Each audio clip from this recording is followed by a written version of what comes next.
அன்பு மகனே, ஒரு பெண்ணை நீ திருமணம் செய்வதாக இருந்தால் அந்த பெண்ணிடம் நான் கூறும் அறிவுரைகளை நடைமுறை செய்தால்தான் நீ மகிழ்ச்சியாக அவளுடன் வாழலாம் என்றார். முதலாவதாக, பெண்கள் அன்பை விரும்பக்கூடியவர்கள். எனவே உன் அன்பை நீ அவளுக்கு வெளிப்படுத்த வேண்டும். இரண்டாவதாக, மகனே, அன்பை வெளிப்படுத்துவதில் ஒரு நாளும் நீ கஞ்சனாக இருந்துவிடக்கூடாது. மூன்றாவதாக சொன்னார், பெண்கள் கடினமான ஆணை வெறுப்பார்கள், பலகீனமான மிருதுவான ஆண்களுக்கு பணிவிடை செய்வார்கள். ஆகவே அவளுடைய அன்பை நீ அடைய வேண்டுமெனில் அவளோடு மிருதுவாக நடந்து கொள்.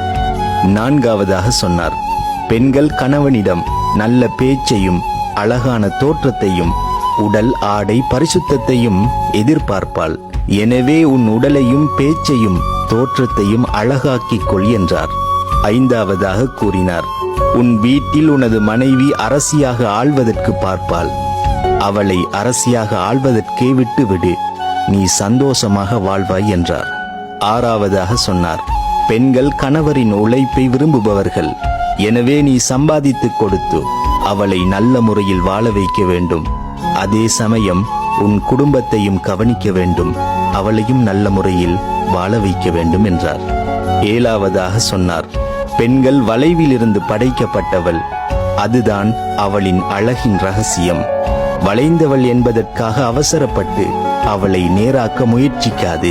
அவளோடு நீயும் வளைந்து நடந்து சரியாக்கிவிடு என்றார்.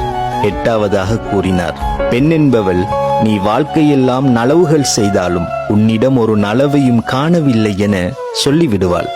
அதற்காக நீ அவளை வெறுத்து விடாதே. இறுதியாக சொன்னார், பெண் என்பவள் உன் சிறை கைதி. சிறை கைதியாக வந்தவளின் மீது இரக்கப்படு, படைத்தவன் உன் மீது இரக்கப்படுவான்.